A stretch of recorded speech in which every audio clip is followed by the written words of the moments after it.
In this video, we will show you how to replace your front upper control arm. Let's get started. Okay friends, let's get started on our job. The first thing you need to do is safely raise and support the front of the vehicle so the wheels are off the ground. Once you've done that, continue on to removing your center cover with a small prying device. With that out of the way, continue on to your 5 21mm lug nuts. Remove all of those and then the wheel.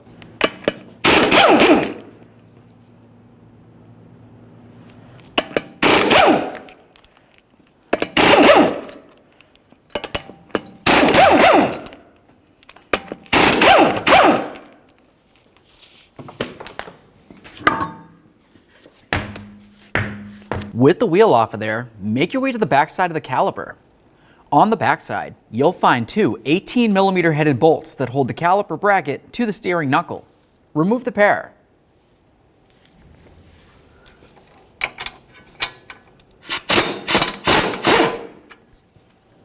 We'll leave this one in just a couple threads, fully remove the second.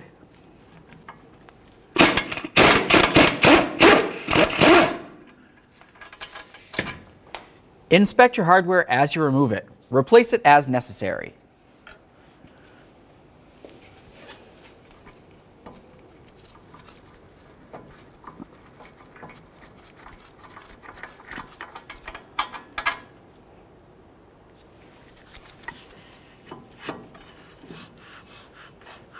Remove your caliper and set it aside, putting no pressure on your flex hose.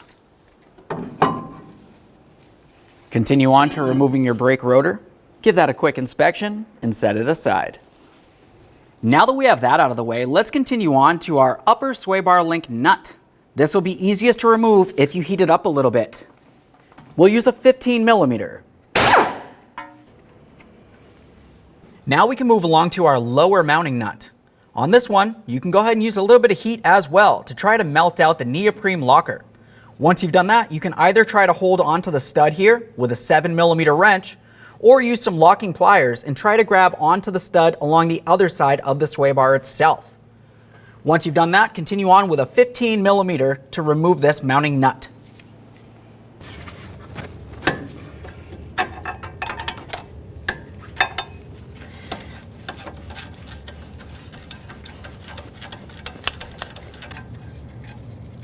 There's that.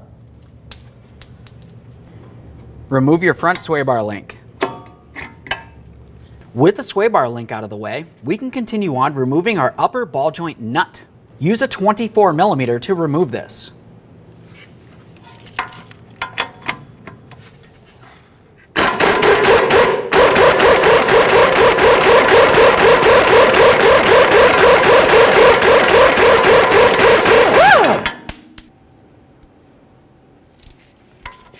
Now we can separate that a little bit. Before you continue separating this, make sure you follow the ABS wire along the upper control arm. You're going to find two mounting points for this. Go ahead and break those free. I'll use a small pocket screwdriver to separate this.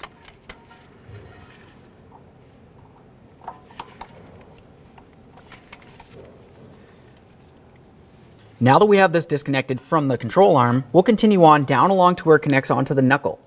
For this, we'll use some long nose pliers, grab onto the back side of this ear, and just carefully separate that.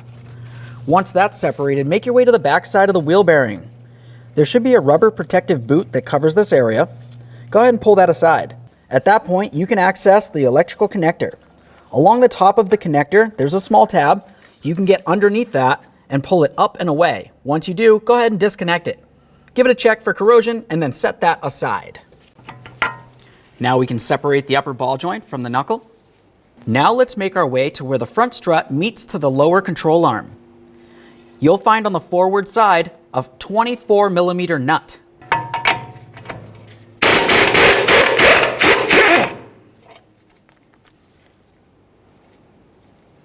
At this point, we're going to continue on by giving this a couple loving bonks to try to drive it out of the control arm.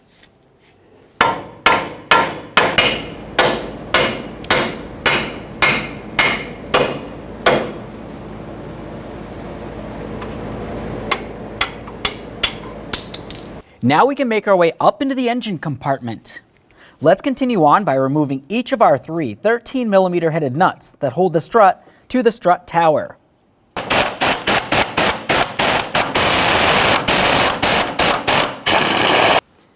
Keep in mind, as you start removing your final 13mm nut, there's nothing else holding the strut in place.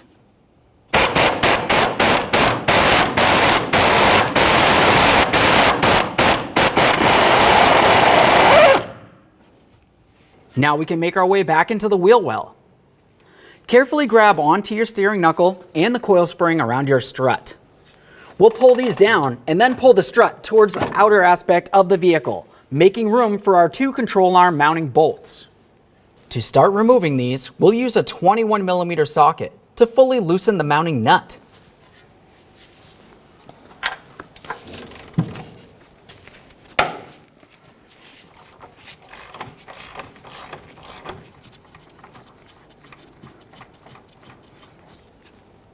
There's our mounting nut.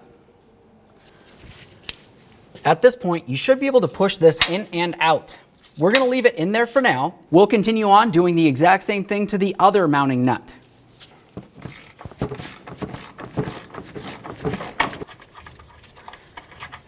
Now we can start removing each of the mounting studs.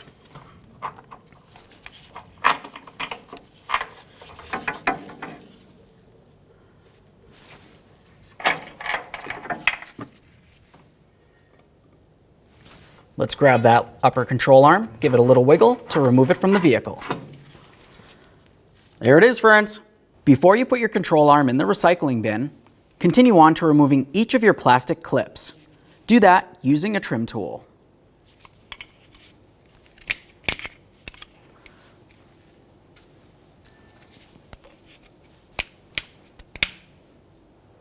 Okay, friends, let's get ready to install our brand new upper control arm.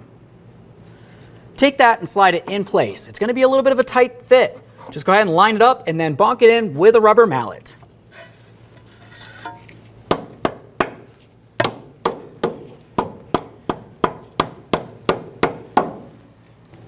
Inspect your mounting studs. Assuming they look good, let's install those as well.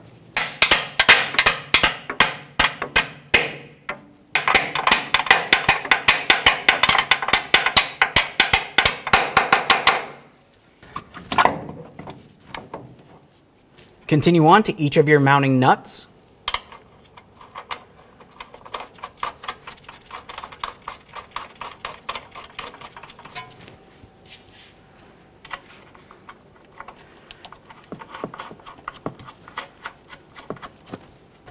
Now let's get this aligned with the strut tower. We can start in those mounting studs, make our way up to the top to start on our mounting nuts. Now while I'm holding this up, I'll start on my mounting nuts up along the top. We can snug these later. Now we can continue on to our lower mounting bolt. You're going to have to align the hole for the strut with the hole through the control arm itself. Go ahead and wiggle that around and adjust things up and down as necessary. Once you have the bolt slid through, continue on by putting some upward pressure on your lower control arm. After that, install your mounting nut, snug it up, and then torque that to 173 foot-pounds.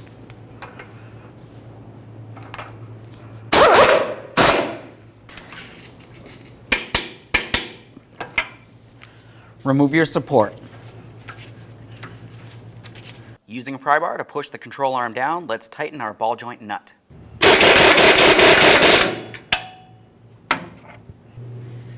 Let's torque this to 111 foot-pounds.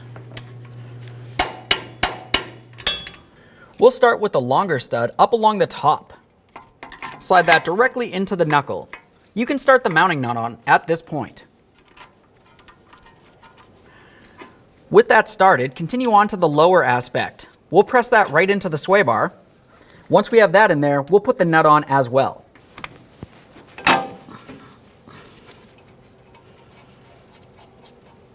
Now that we have both the nuts started, continue on by snugging up the lower one first. We'll use a 15mm to tighten the nut and a 7mm to hold the stud while we do so.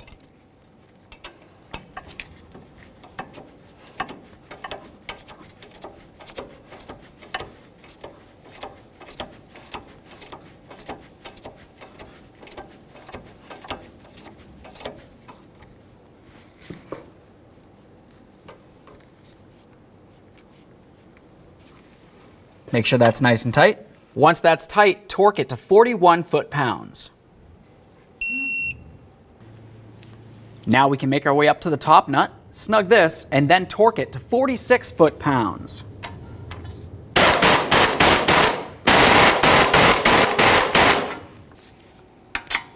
Torque this nut to 46 foot-pounds.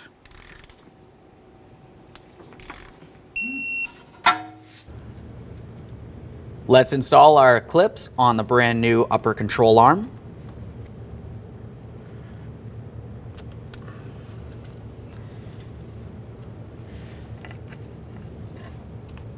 Secure your ABS wire.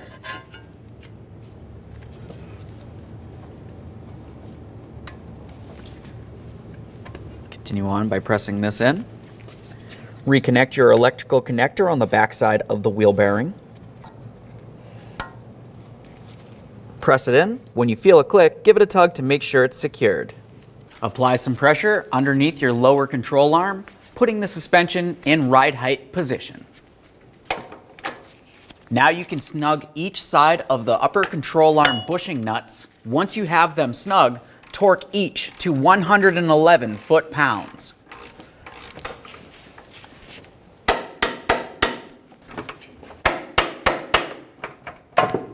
All right, let's clean up the backside of our brake rotor.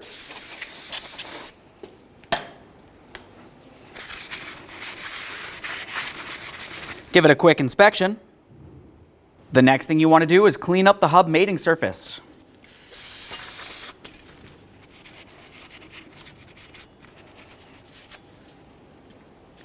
Apply some copper anti-seize.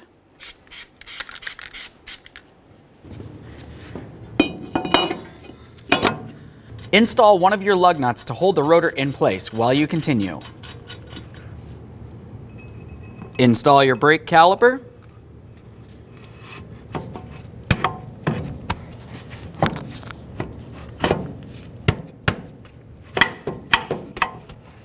Once it's in place, continue on with your 2 mounting bolts.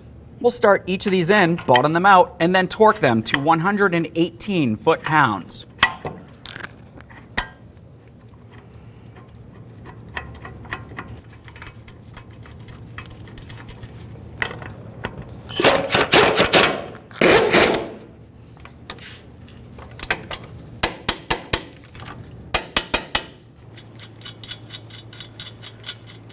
Remove that lug nut. Get ready to install your wheel.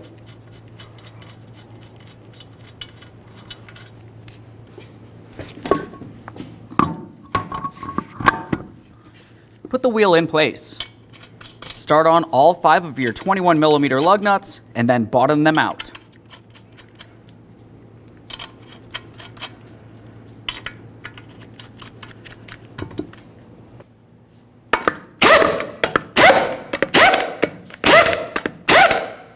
With the wheel safely back down on the ground, torque these to 100 foot-pounds in a crisscross manner.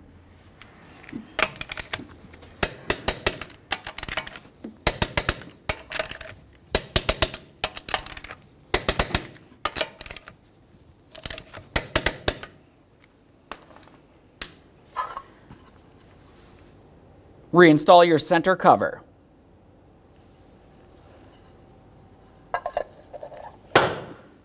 Now with the full weight of the vehicle back on the ground, make your way back into the engine compartment. It's time to start tightening the top mounting nuts. Once you have them snug, torque them to 22 foot-pounds.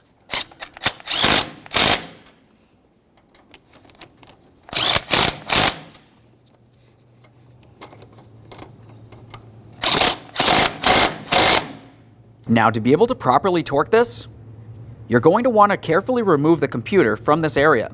You don't need to unplug it in any way. You're going to find that you have one 8mm headed bolt.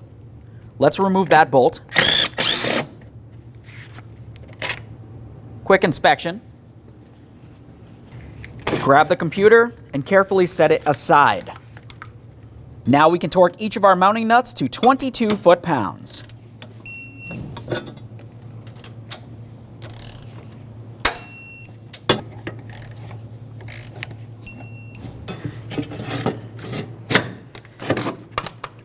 Slide your computer into place, reinstall your mounting bolt, and snug it up.